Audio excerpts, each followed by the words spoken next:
Draft Pod, baby. We're doing it. And we're talking through linebackers, tight ends, two positions that may be in play for the Broncos, but maybe not at the forefront as they were when the offseason first started. We're going to get into it all starting now.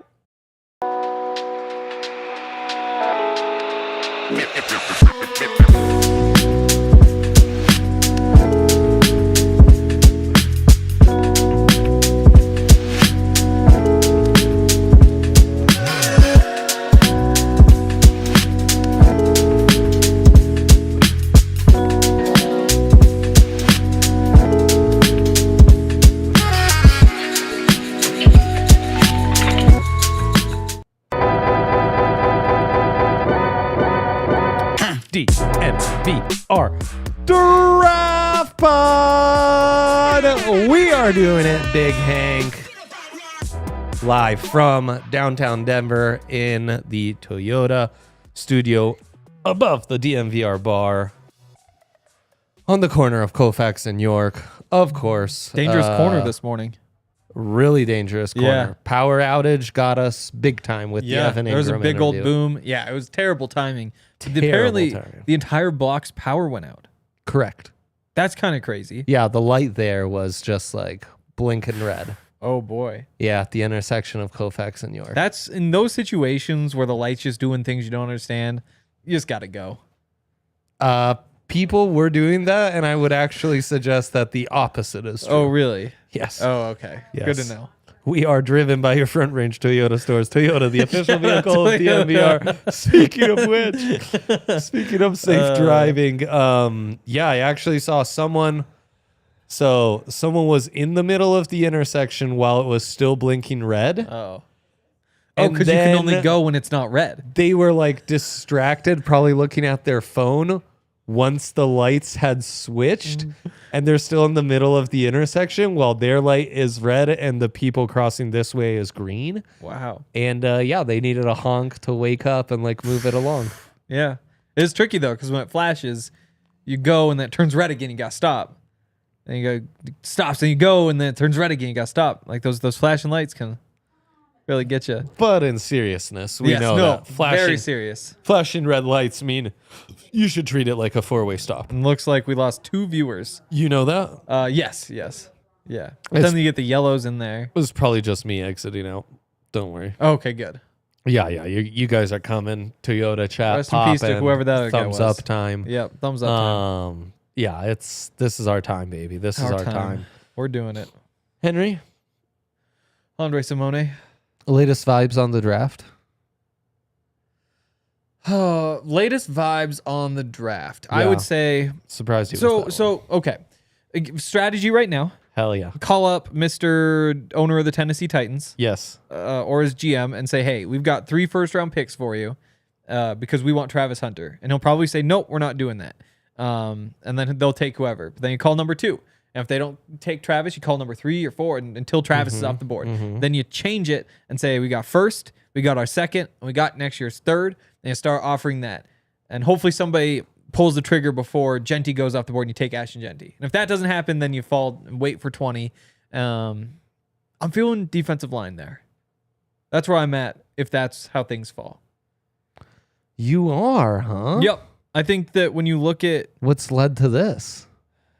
I saw the light. Like sometimes it's really fun to get somebody who's good, fast, and a defensive lineman obviously isn't fast. But all the things that they do could be if you draft the right one. It could be, yeah. And like you look at some of these guys, they have so many different types, and I think the Broncos could justify just about any of them. Like I wonder, it's not Chris Jenkins Jr. That was the last one, but now he's been replaced with Kenneth Grant. Yeah, who's the new Chris Jenkins. And I do wonder if maybe that's too many nose tackles. We could probably bump DJ over. Malcolm can play wherever, so you could make it work. I think he'd be a true nose. I think DJ in some ways is a bit of an adapted nose tackle. It just worked so well last year that I don't want to touch it. But going into last year... Did it work great against the run? Yeah, I mean, he was for the most part. Defensive run stuff win rate. He was second among interior linemen in the NFL. And higher than any edge rushers. Second in the NFL. So and that's why I don't want to mess with it. So I do wonder a little bit about that. But with all the 3 techniques, 5 techniques, like there's just so many that I really like that I think I would go there over a receiver, assuming no T-Mac. I'm glad we got into defensive linemen on the last episode then. Yeah, I think that's what triggered it for me.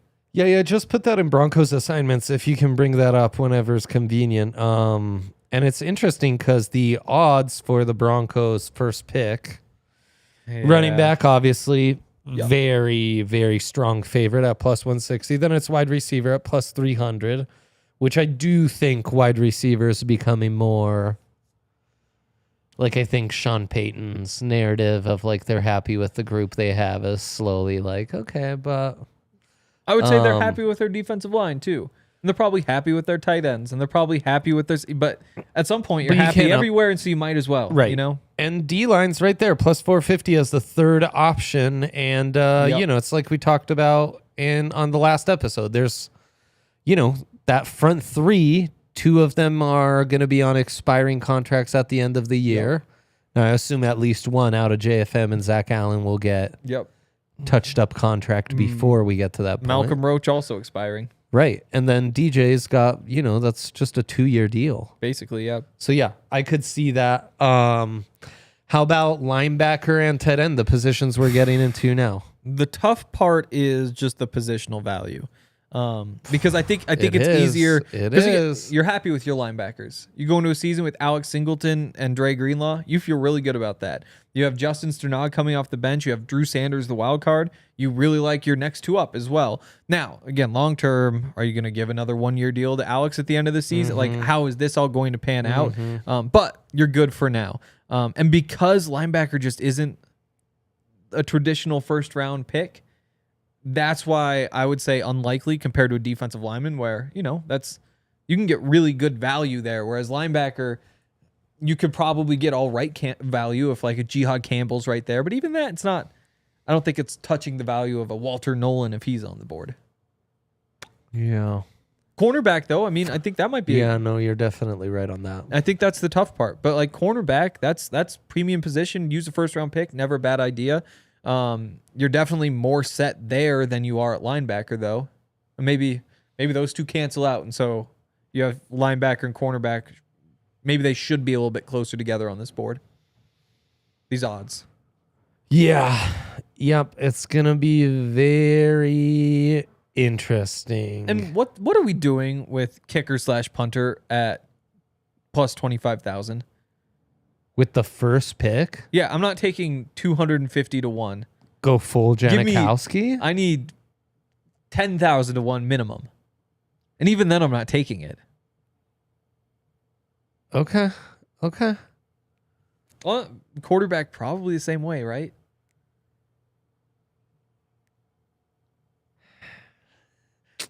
Corner's the more tricky one, right? Yeah. Corner is tricky. Because, I mean, it's kind of what we talked about with Zach when we were breaking down the top 100. Like, what if a Will Johnson dropped to you? What if a Jihaad Barron dropped to you and you're like, we could upgrade the nickel? I don't know. Because you could. Like, I like Jaquan. He's a playmaker. I love Jaquan. I would not. I really like him. At the same time, the reason he was an undrafted pick is because he lacks, like, athleticism. I tried to be really gentle. I tried to talk around for so long, and then that's what I came up with. Not great. But he's just not as fast as your traditional cornerback, even compared to nickels. And that's why you play him in man coverage. There are going to be some down plays. And you obviously are just fine with that. Like, you are so good in so many places, and he brings so many other things to the table that having him in the nickel, that's great, especially for the price that you can have him. But the truth is there are guys out there who could probably just, as a pure cover nickel cornerback, do a better job. Yeah. Nickel, though, again, not traditionally like position of value, especially when you already have a young guy who's cheap. Yep. It's not like you're saving a bunch of money or anything either. It's the guard of the DBs. The guard of the DBs. Yeah, so many NFL guards are just college offensive tackles that had to be moved inside, and that can be Jaquan your nickel cornerback. Jaquan had only played on the boundary until the NFL. Right. It's a lot of outside corners who then in the NFL need to be moved inside to make up for their athleticism. Totally. I think I'd take linebacker at 25-1 instead of cornerback at 9-1 though. And the real one I obviously like is the plus 450 on the lineman. I do think there's a couple linebackers that become really interesting at the first pick. You want to start there, linebacker? Yeah, let's start there. Okay, let's start there. How do you have the top two? Let me see what I decided on. So I went Jihaad Campbell 1. What are we doing with Jalon Walker? Are we including him here? I think we should include him. He's number 2 then. Yeah. Yeah, I feel good about that. Yeah, Jihaad Campbell from Alabama. I had my concerns at the start of the process. I mean, and the concern, this will be across the board. You're going to hear this about 80% of the linebackers we talk about. I think I know where you're going. The concern is the value as a run stopper on first and second down. Everyone's going to get excited about the sideline to sideline mobility, how fluid he is in coverage, and the fact that he even gives you some pass rush ability on third down. I mean, this is a guy who was able to bend the edge on Will Campbell and get a sack against LSU. First and second down, though. He doesn't miss a lot of tackles. He's just not super huge, so he's going to struggle sometimes to be that downhill run stopper. And it's like our Trust the Process says in his comment about you're only as good as your last game, and the Broncos got kind of bullied against the Bills. I would worry that Jihaad Campbell would only be another member of that defensive front who would kind of get bullied and pushed around. Yep. Yeah, I would agree. And like you said, I mean, this is an issue for not just this draft class, but basically every draft class for the past 10 years. Yeah. Where everybody wants a linebacker who can cover. But I think people forget that that's kind of the secondary job. Then the first job is to go and stop the run. Again, there's a reason they're called linebackers. Their job, the line's in front of them, you back them. That's your job. You're not safety fronters. If you were a safety fronter, then your job would be to help those guys in coverage. But the priority is supporting what's happening up front. And it's led to the running back renaissance. It has, yes. This is why running backs are now more in vogue, because this is the way you counter these cover backers. Yep. Where in some ways, third safety. Yep. You attack them with the run. So that would be my concern with Jihaad Campbell. Though the more I watch his tape, especially the second half of his season, talking to Fran about it, doing our video preview for him, I have felt more comfortable with him to where I think this is a guy who really does present a lot of value, and he can fine-tune and keep improving on these couple things. I think his instincts and want to and competitive nature are all there. Yep. To where I do think this is a rare top of the draft linebacker, and I think he goes in the top 20. Me too. And I think he does have more value than a Jalon Walker, the Georgia linebacker. As a linebacker, yep. Who, so as a linebacker, you specify, because listed as an edge, listed as a linebacker. If he's an edge, he's a super undersized edge. He is. As a linebacker, he's 243. As a linebacker, he'd be bigger. All of a sudden, he's bigger than Campbell, at least. But he'd be not the big... Very Kenneth Murray-esque. Like, this is a guy who only operates as a QB spy, who's used to kind of freelance and come downhill and attack. So I really have concerns about his instincts. And, I mean, instincts are so important when you're a member of the back seven, especially over the middle. Yep. And, I wonder where Jalon Walker fits. Totally. And, again, the Broncos have a guy like that on the team. They do. And they haven't really been able to crack the code. And injuries have been a part of it. And, we've had good reps from Drew Sanders where you rush him off the edge. And you find, like, those rush packages, third down packages, these are the guys you want. Because if you just line up, Brian Flores type, like everybody on the line of scrimmage, you don't know who's coming, who's dropping. This is one of those guys who can go or he can back off. And that's a valuable skill set in that situation. At the same time, though, like on any given play, you are giving him one job. And so being able to be, does he wind up being a C- rusher, a C- player against the run, C- player against the pass? And then you say, well, it's nice to have him on third downs for the athleticism and that little versatility there. But 90% of the game, we just don't really have a spot for him where we think he's going to be a good player, a plus player. Yeah, and he's kind of become a super divisive guy. So Yes. some people see him as a top 10, and if you don't see him as a top 10 player, you kind of think he's a second rounder at best. Totally. And I mean, Because he's an undersized edge. 6'1". I mean, wasn't that Shaq Barrett Yeah. size? Yeah, if Shaq Barrett back in the day had been 6'3", 6'4", doing what he did at Colorado State, he probably wouldn't have been an undrafted guy. Correct. It's just that those, like you said, undersized edge, you've seen it work out before. Shaq Barrett being an example, Elvis Dumervil being an example, but when we're talking first round pick, or even Broncos specifically at 20, you're really you're banking on one of those three skills: rushing, covering, or playing the run, just kind of like popping in the NFL. And he wasn't even asked to do much of any of this either, and that's the tough part. Nope, exactly. One more thing, so we're on linebackers. Sean Payton was asked whether it's easier to find running backs in the draft or linebackers in the draft, and essentially the answer boiled down to it's just as easy to find either in terms of like the hit rate and those sorts of things. But with running backs, it's a lot easier to know exactly what you're going to get. With linebacker, what they do in college is so different. Yes. That figuring out what exactly they do well and then building off of that is the challenge. And it winds up being similar hit rates in the long run. But with all of these guys, college defenses are just so different that it really is a challenge to figure out which of these guys are going to pop. And so, like, while Jalon Walker has these concerns, so many of these guys, we talked about with Jihaad Campbell, so many of these guys, you don't know exactly where their strengths and weaknesses are going to be. Yep, for sure. It's one of the funner and tougher positions to eval, I think, nowadays. We're going to take a quick break, and on the other side, we'll get to more of Walker and the rest of this linebacker class. But first, a shout out to our friends at Breckenridge Distillery.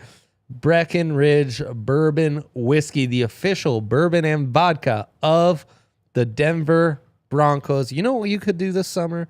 You could go up there and eat at their award-winning restaurant, enjoy show-stopping cocktails, learn about their highly awarded spirits with an in-depth tasting, and get an inside look at their active production facility. New to the distillery, guests have the opportunity to blend their own whiskey as they learn the inner workings of whiskey production. I've had the chance to do a tasting of Breck Distillery many times over. It's always delicious, always so many different options, nice notes, goes down smooth, hits really hard. Yeah, they are also uniquely the world's highest distillery, founded in 2008. They are widely known for their blended bourbon whiskey, a high rye mash American style whiskey. Famously, my alma mater, highest football field in the whole world. Really? Yeah. Wow. Yep. Use code DMVR at checkout for free shipping on all orders over $99. Learn more at BreckenridgeDistillery.com, baby. And also a shout out to our friends at Raising Cane's. You know Raising Cane's. Make your craveable box combo dreams come true at Raising Cane's, where every chicken finger is hand battered and cooked to order just for you. That's not enough? Grade A premium potatoes in their fries. That's my favorite kind. I know. I mean, you're kind of from, well, not quite, but you're adjacent to big potato country. I am. So Fun thing about where I was in Montana, closer to the Pacific Ocean than to the Dakotas. Well, so that means closer to Pretty close to Idaho, and that's potato country. Yep, it really is. Also, thick sliced Texas toast that is lightly brushed with Cane's garlic butter. Yep. Oh God! And of course, Cane's is also bringing you some fun summer content in our rooftop Fridays when we go to Rockies games and hang out as a crew. You are more than welcome to join. Our next date can be found at thedmvr.com/events. Get your box combo today and make your craveable dreams a reality. Raising Cane's chicken fingers, one love, yo. Mm-hmm. Okay. Yeah. So Walker's a tough one. Walker is a tough one. But also, just like when you look at the athleticism and like the value he brought to that defense, it's like that's why I settled in on number 2. I'll roll the dice. Yes, and I agree. Though, is the athleticism So much of that athleticism is coming downhill. It's in pursuit. It's showing motor. It's true. But, like, will that really translate? Does it matter? Right. Yep. Like, can he do that downhill stuff when it's time to close a run gap, and True. perform a good run fit? Yeah, will that athleticism translate when it's time to cover and drop in coverage and follow someone sideline to sideline? I'm not so sure. I'm not so sure either. And obviously, Vance Joseph's history and struggles with these kinds of linebackers. True. Somehow he's been given all these linebackers, right? Somehow, yes. Browning, Drew Sanders, Yeah. Isaiah Simmons, Xavier Collins, all those hybrid guys. None of them have really worked out for Vance. Almost Nick Benito, too. Yeah. Actually, Nick Benito Wasn't is year the one, success story. But yeah, yes. Nick Benito is the success story. I agree completely. That is the other side of this. The other thing for off-ball linebackers, this was something the Colts were really heavy on, like when they drafted Darius Leonard. Yeah, totally. Size, like height, wingspan, for them was really important because It's you're covering the interesting. middle and having that reach. You see is it really works so important. well for Alex Singleton. It's really important as a tackler too, right? Having those longer Yeah. limbs. So I do think that's a knock on Jalen Walker that should not be neglected. I think it's interesting that Fran's comp is Leo Chanel, the Yeah. linebacker, 3rd-round pick who went to the Chiefs. I Yep. don't hate the comparison because he's another one of those not bad. guys. Maybe Yeah. maybe just a little bit bigger, but at the Chanel, same though, time, feel like he's got a lot more reliability and coverage maybe in the back seven. okay. And I would also add, I wouldn't take him with the 1st-round pick. Yeah, definitely not. Even doing a redraft, right? Even redraft. At the time he was a 3rd-round pick, I think there might be enough busts that he goes up to the 2nd round, but I wouldn't be surprised if he doesn't. He's a good player. But it's a linebacker in the NFL in 2025. You can gamble on those upside traits if you want, but for the most part, there's a lot of guys who are just good, solid linebackers in college. Josie Jewell. It's like, oh, he's going to be there in the 4th round because he's probably not going to be a superstar, but you can go get him and plug him in. Those guys are out there. Kenneth Murray's the comp that really scares me with Jalen Walker. Really scares me. He is a watch highlights and clips responsibly because the stuff he does well, he does really well. But when you watch those clips, you need to think, will it translate? Is that what the Broncos need? Is that how the Broncos would utilize him? I don't think he would be a good pick for the Broncos at 20. I agree. I agree completely. I think it's... Even though on a universal board, that might be a steal. Yes. And I think, is 51 the Broncos' next pick? Yes. Even then, I'd be a little scared. I would be scared as well. I wouldn't hate the pick, but I think... I know. I just... And I think we They need don't to need- I don't adjust need to his roll the standings dice. on our Broncos top 100. We probably do, don't we? He's kind of high, and the more I think about it, the more Almost as high as your football field. I think that's a mistake. That's Yeah. correct.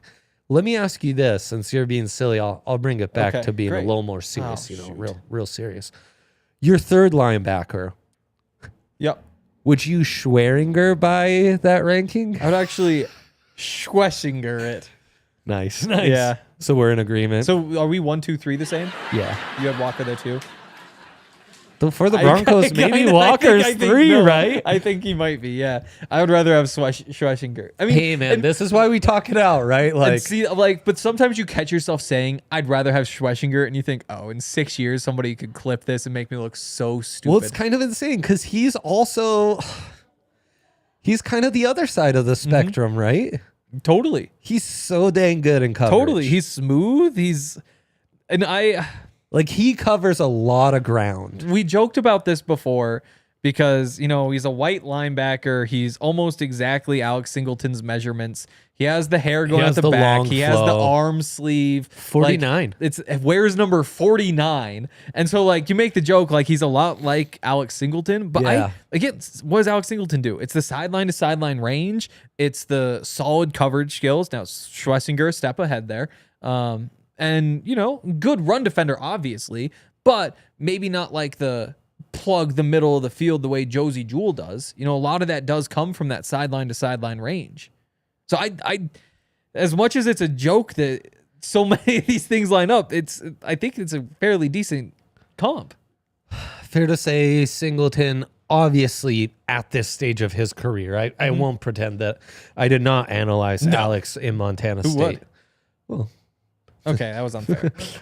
That was unfair. It's just the damn Bobcats. that Alex is better at getting off blocks and a little more trustworthy against the run. Probably. Again, at this point in his career. Definitely. Yes. Because that's where Schwesinger concerns me, is defending the run. Yeah. Is would he actually make that defense any better against the Bills in the wild card round? Do you think that some Like, of he those kind of looks like a safety to me. No, there's some of that there too. Yeah. I think if you were to look at Rangy, though. Rangy. if you were to look at Alex Singleton too, I mean 6'3", 230, whatever he is. I mean, you'd see there's some similarities there too. Yeah. I would wonder if you'd still have the same issues with the passes to the running backs.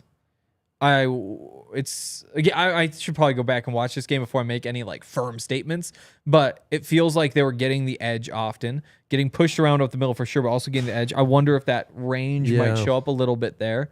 I think you would have fared better. I won't say that I think all your problems are gone. Yeah. And the upside for Carson really high because of those cover skills. Which is why potential first rounder.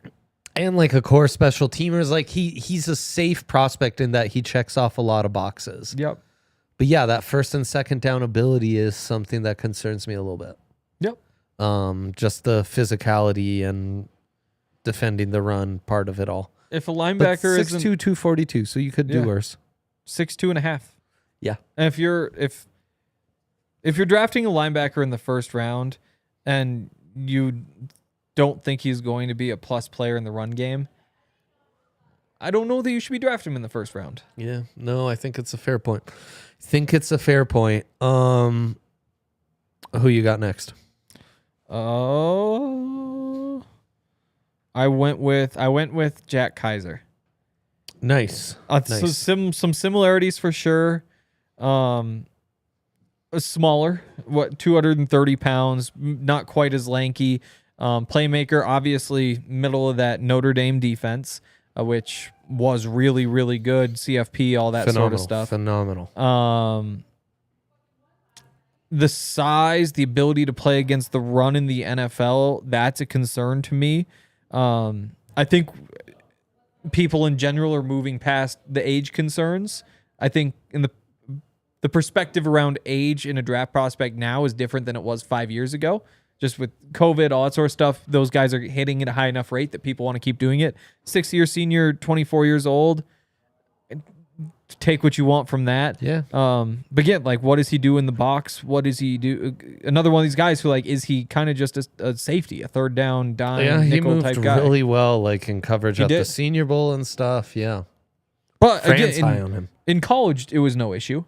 In college, he's just fine going up there and making plays. Yeah, but physicality was there. When you're playing against 330-pound guards every single week, getting off those blocks is just a little bit different. And at this point, we're not talking about like potential first rounders. Those first three guys, if they go in the first round, nobody's surprised. To me, there's a big drop off here, and it's you kind of hit the pick your poison spot in the draft.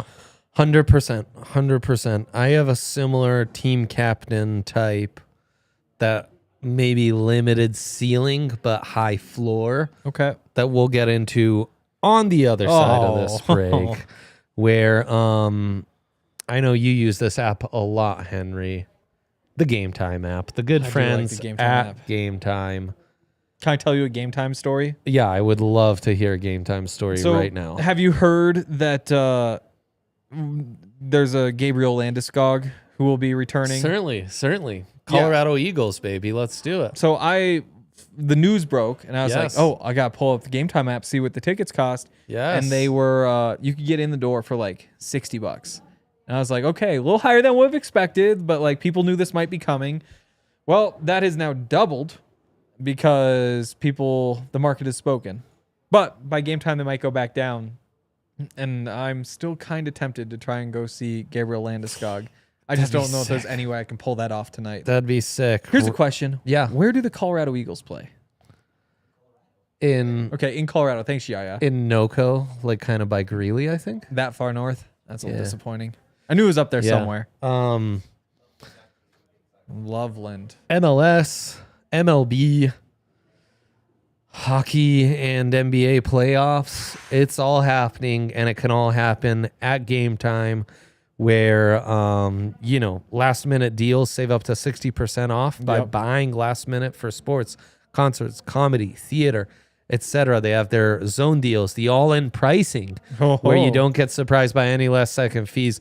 It's awesome to use. It is absolutely what we use. If I'm booking anything for my family, for the company, it's game time, no doubt about it.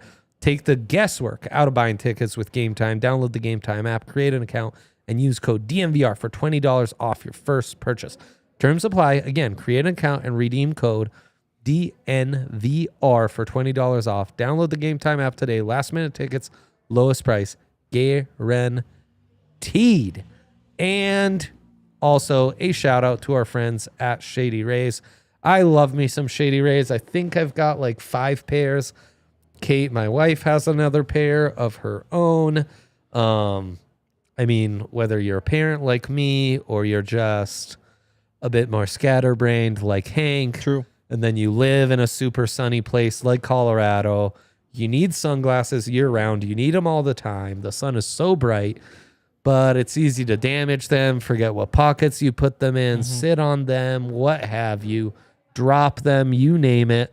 Shitty Rays, they give you the confidence of having a nice, well-built, like a sturdy sunglass with nice lenses, and all at the price of a very affordable, like a third of a designer, designer sunglasses. And then they've got all these amazing deals, like 35% off polarized sunglasses going on right now. That's when you use our code DNVR, exclusive for our listeners. Shady Rays is giving out their best deal of the season. Head to shadyrays.com and use code DNVR for 35% off polarized sunglasses. Try it for yourself. The shade's rated 5 stars by over 300,000 people. I'm all in on that. So yeah, there you go. We did have a question in the Toyota chat of I wonder what's harder to learn, coverage ability for a linebacker or run stopping? Probably the run stopping. It Harder seems to like, learn? Yeah, it seems like, again, I think maybe more simple in terms of the concept, especially with the Broncos, where a lot of the time it is just like you go plug this hole. But I think that when... It's compete and physicality and want to. Yes, but it also, at some point for a first-round pick at least, flips to the point where you're the green dot guy. You're the guy calling the defense. Yeah. You're the guy saying, like, hey, watch out for this, watch out for that, setting everything up, telling the lineman where to set. Whereas when it comes to the coverage, maybe off the bat it's a little bit trickier because of all the cover 3 match stuff. Teams are running more complicated things. But at the end of the day, that probably isn't your responsibility to get everybody else set up. Fair enough. Yeah. Fair enough.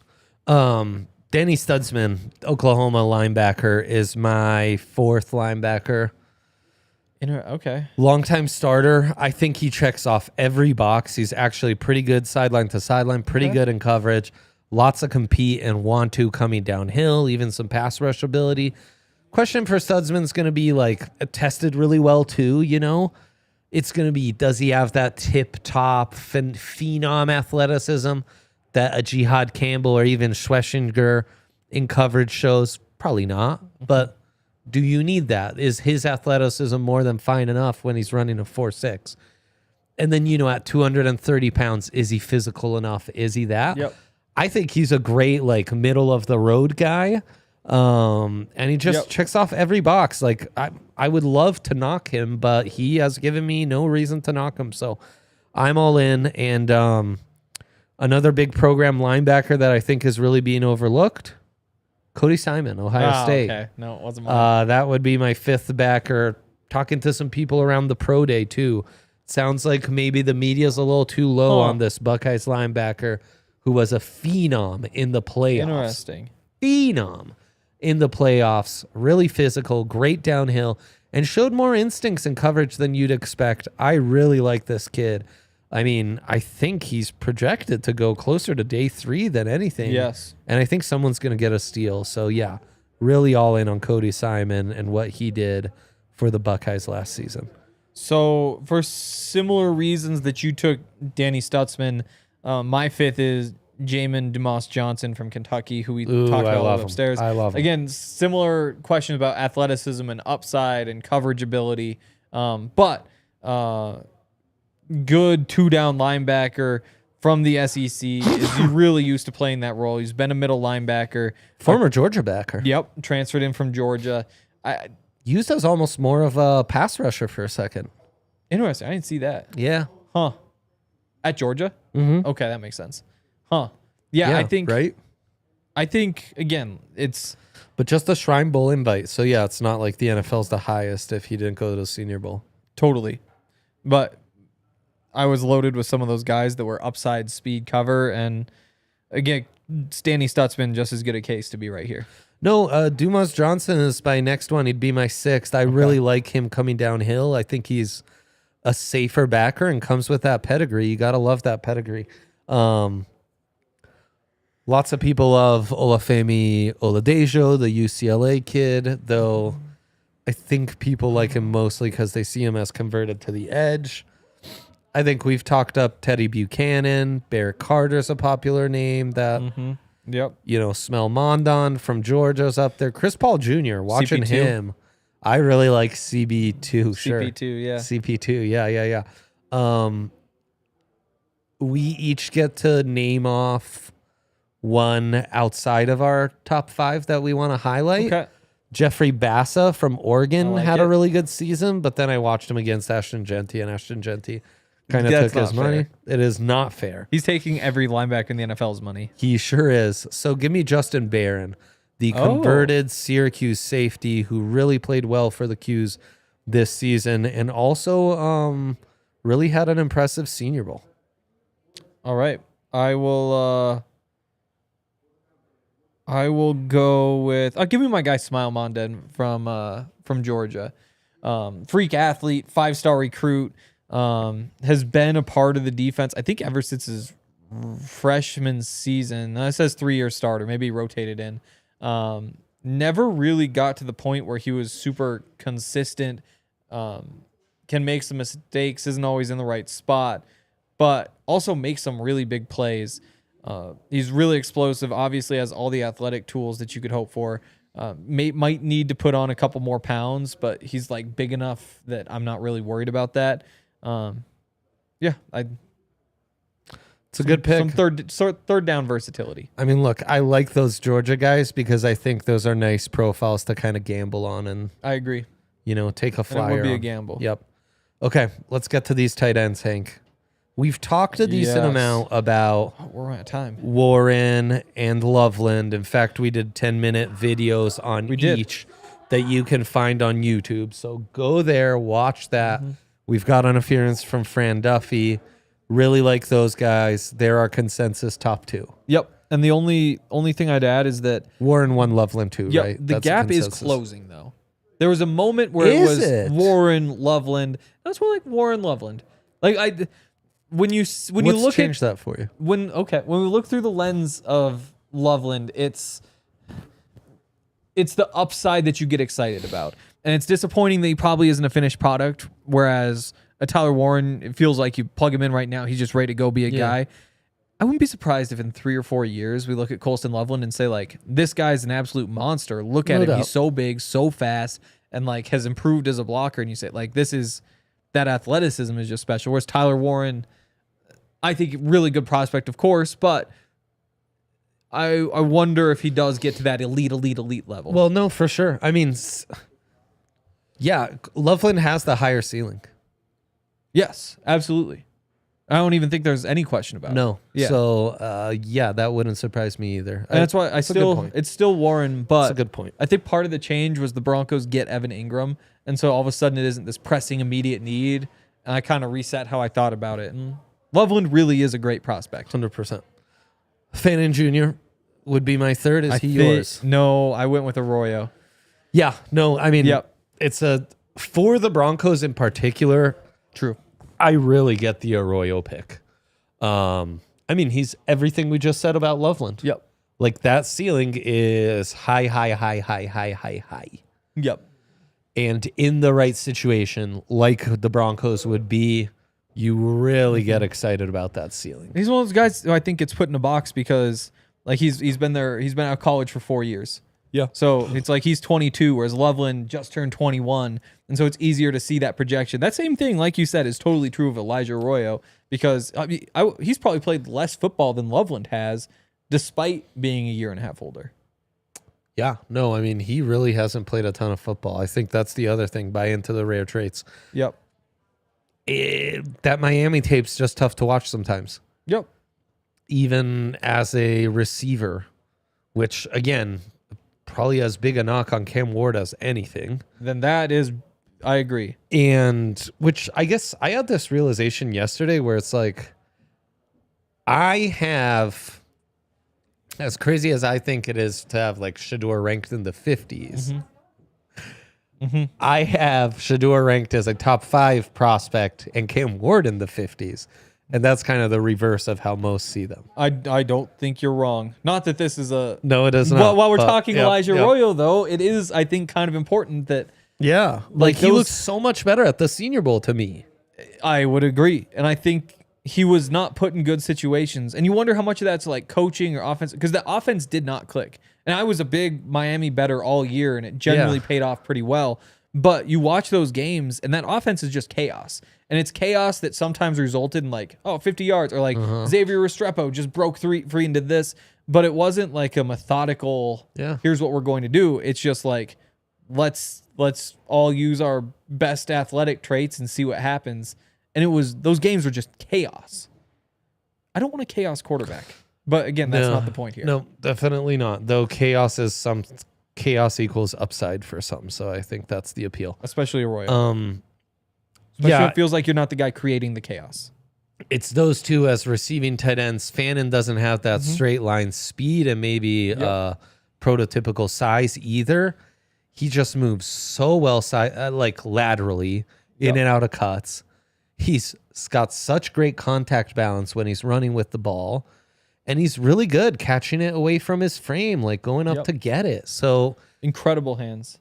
Maybe the softest hands of any tight end in this class. Yeah, Fannin Jr. just like, okay, he might be lacking some of the special sauce for a guy who ultimately is a joker tight end. Yep. So you want some special sauce, but it's like he does all these other things that maybe are less impressive, but he really is able to make them translate and made them translate into near historic production. So that's where I'm at. So I had him up next. Okay. And for him, I almost think that if instead of playing at Bowling Green, he had played at, let's just say Michigan. He traded spots with Colson Loveland. Instead of being like that fringe, like mid-day 2 pick, he's either a first-round pick or he's like a 5th, 6th round pick.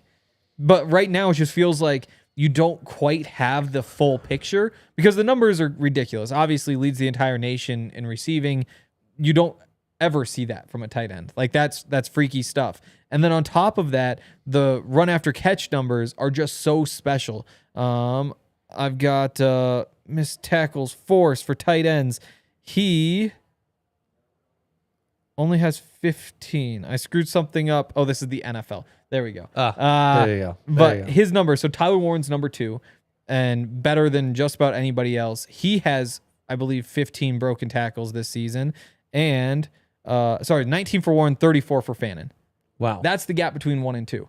And then the run after catch numbers are equally impressive and incredible. Better than like. And some people might say, oh, well, he played in the MAC. Yeah. He cooked Penn State and A&M, though. Two of the most talented defenses more in the than country. 300 yards in those 2 combined games. Yeah. Like, it is special. And that's where, like, I still think, like, if you take him early day 2, you're really calling your shot. Yeah. But I think that's a smidge, Rich. If we're happy with people calling their shot on a Jalen Walker or any of these other traitsy linebackers, what's the real difference? Yep. You know? So, again, I think if he had played Power 5 football or whatever we call it now, he's either a first-round pick because it all translates or he's way after. And so there's just that gamble of, like, where exactly does he fit? 100%. People are scared of him. Yeah, no, they are for sure. I've also maybe heard murmurs of character. Oh, interesting. We'll see. He's young. He's young. He is young. He's very young. Yes. Next, I'd have Mason Taylor. I also had Mason Taylor, but I struggled here. He gives me big Trey McBride vibes. Okay. I could see it. Trey, obviously, the production was otherworldly. And Trey probably better as a blocker coming out, too. Yeah, though it was a question. Was it? Okay. Taylor just always, anytime I'm watching LSU, he does like 2 plays every single game where it's like, damn, Mason Taylor's got some juice to him. And it's run after the catch. That's probably the most impressive. Yep. But I think he's got hands. I think he's good enough to play inline, even if he's not a stud blocker. I think, he's not going to be a Jimmy Graham type mismatch at the position. Yep. But I think the dude can get open pretty consistently and really cook linebackers and overpower safeties. Okay. Yeah, I so maybe used the right way. Okay. I might not be quite as high on him as a receiver. Yeah, you're less after the catch, he's great. But yeah, field stretching, route run, like a tick more there, and I would feel a lot better about him, especially considering the blocking is such a big question mark. If it was even just like, he was actually like decent as a blocker, then you could be like, okay, like maybe he pans out as this like middle ground type player. Yeah. But I mean, we were talking about this upstairs. Like if you're throwing away blocking, which again, maybe that's a stretch with him, but if you're throwing away blocking saying you're a move tight end, you've got to be really, really good for it to be worth it. Yeah. And so that's the thing that Greg Dulcich fell into, where it's like, he was a pretty average move tight end. He couldn't block. There's just no room for that. You have to be exceptional. And I just worry that with him, if the blocking doesn't come around, and I would probably be more confident in that if he wasn't Jason Taylor's son, because that's the piece where it's like I think he is young 3-year player. Like it might still just be on the way. Yeah. If that doesn't come around, you need him to take another big step as a receiver for him to be worth being the 2nd, 3rd round pick. Fair enough. Do you have him in your top 5? He was my 5. Okay. Because again, I think you just hit this tier where I just have more questions. Again, going through and looking, there are a lot of guys I like, but there are a lot of similar skill sets or guys who are like missing a piece where I think that there are 4 guys who I'd really like to have and a bunch of others. It's like, give me any of them and I'll see what happens. Fair. And that's kind of how you feel about Gunnar Helm and Terrence Ferguson. Yep, very similar. Terrence Ferguson in particular is that way. He even might have a little bit more juice as a receiver. Yeah. I just fear the blocking a little bit more. And so you're kind of giving and taking in those areas. Yep, agreed. They're both like really nice fits, but there's a bit of a like ceiling limitation. Yeah. And I've done such a good job not caring about blocking. A lot of these guys could be average tight ends. But what's an average tight end worth? Ask Adam Troutman. Adam Troutman, exactly. Yep. It's like, what are the traits that are going to take them to the next step above that? That's why I think doing tight ends and linebackers together is a good idea. Yeah. Because there are a lot of similarities in these conversations. 100%. It's just like what translates, what doesn't, what changes, and it's tricky. And then just the value of it all. Who are the guys that have you most intrigued after them? After that group. Also, since we were talking about upstairs, yeah. Malachi Matavao, the UCLA tight end who Fran really likes. He can block. He can block. He's big. He can block. He can block. He's not juicy or explosive, but he might be fluid. And that makes you think. Yeah. It's just like, can he block for 2 seconds and then just turn around and catch a pass? Right. Because there's a path to 50 catches for a tight end simply on like those late release, like, oh, it's my turn to go out and see what happens. 6'5", 260. Yeah. 6'5.5", in fact. Yeah. Looks a lot like Greg Dulcich when you watch him, other than like everything about the way they play. Right. He's UCLA. He's got the hair. The sockless part. Yeah. He would have worked really well in combo with Greg Dulcich. The two of them together really they would have complemented each other nicely. Brant Keithy is still, we talked about him too. The final ranked tight end, 13th tight end for Fran before these guys also exist here. the 7-year senior out of Utah. We've been talking about him since he was a freshman. Yep. So superstar freshman tight end at Utah. Absolutely. He was insane. So 2019 was my first year. So he might have Wow. Yeah, my first year. So he might actually he was been around a while. That was his second year. So he had me beat, and that feels like forever ago. But yeah, so he was incredible. But there's that Utah connection. So if anyone's gonna like him, it's the Broncos. And he is 6'2", 236. Yep. So he is not this is an H-back tight end. Totally. Move tight end. And the guy who went to the Bills, other Utah, what is his name? Dalton Kincaid. Dalton Kincaid. Keithy was better than Kincaid for a moment back in the day. And then Keithy continued to be the exact same player while Kincaid got better. But there was a moment where, I remember when Kincaid getting drafted thinking, wait, not Keithy? Keithy's back in school again? But hey, it worked out. I'd be tempted, again, you can move him around like you said. Maybe you already have some of that in Nate Adkins. It'd be bringing a little bit different skill set to that kind of concept. But if they bring him in, I'd have fun. I really like Jake Brenningschool from Clemson, their move tight end for the Tigers last season. He played well. He's got a lot of traits you like. He's 6'5.5", 241, so he's got good size. He moves well. And, if you're not able to get Loveland or Arroyo or Fannin, and you're in rounds 4 or 5 and Brenningschool is still around, I really like him. Yep. I also like Jackson Hayes from Georgia Tech, used more in the backfield for them. I guess a move tight end, but more physicality and willingness to block at 6'4", 253 for him. Both had decent testing. Brenningschool ran in the 4.7s, 4.83 for Hayes. Both did decently in the All-Star games. I think there's a lot to like, Yeah. No, I think you're right. Gavin Bartholomew from Pitt is interesting. Oron Gadsden. Gadsden was the other one I wanted to talk about. Good athlete, good receiver. Yep. Former receiver. I actually didn't realize that. Yes. But yeah. Dude's talented for sure. And then Robbie Otts, the Bama fullback. I was like, wait, who is this guy? That's big fan of mine. I've heard about him. I'm a big fan of his. Dre is the biggest fan of his. 6'3", 274. Ooh. He's awesome. They also have CJ Dupree, 6'4", 256, the other Bama tight end. And then Thomas Fidone, the Nebraska tight end. I think a bit of a surprise that he declared and didn't stay in school, but 6'5", 243, he's really good. He'll surprise you with how well he moves at his size. I think he is quite talented and an intriguing later round option for Denver as well. Okay.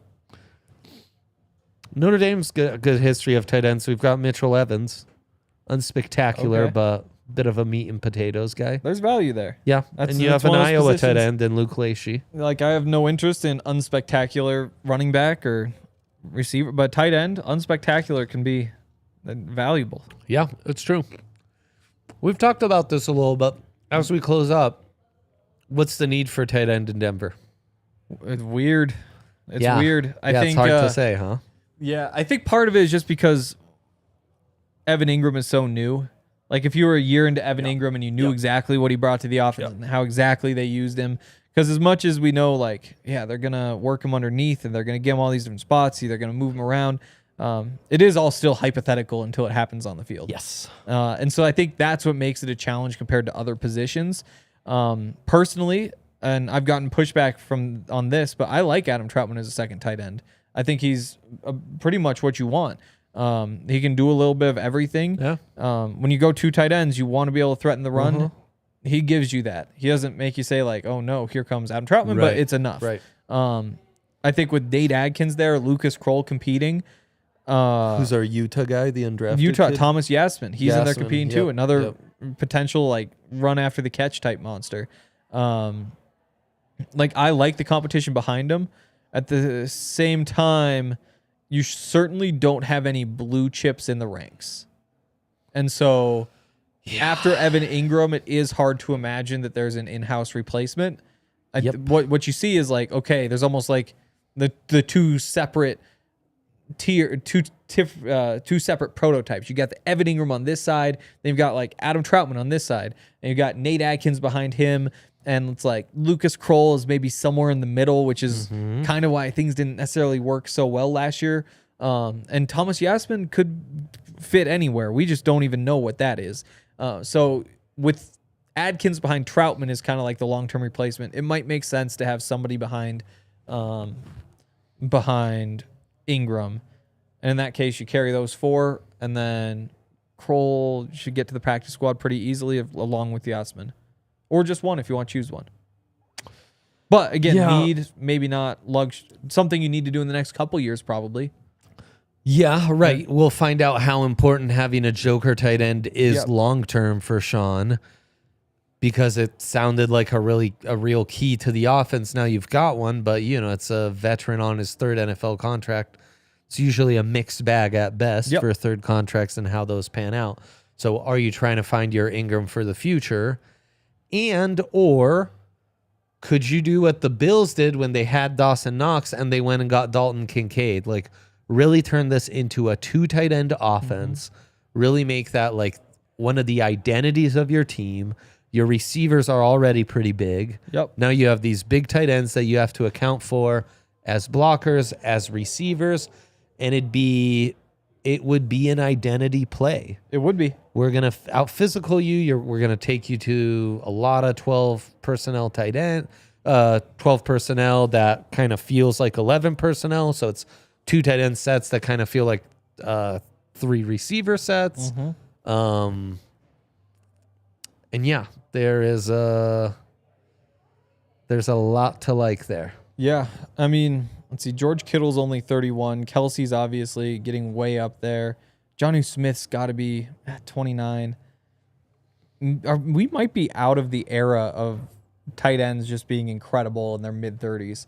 Like, it started like back in the day with the AFC West guys, Antonio Gates and Tony Gonzalez, who just kind of kept lasting. And you still see that.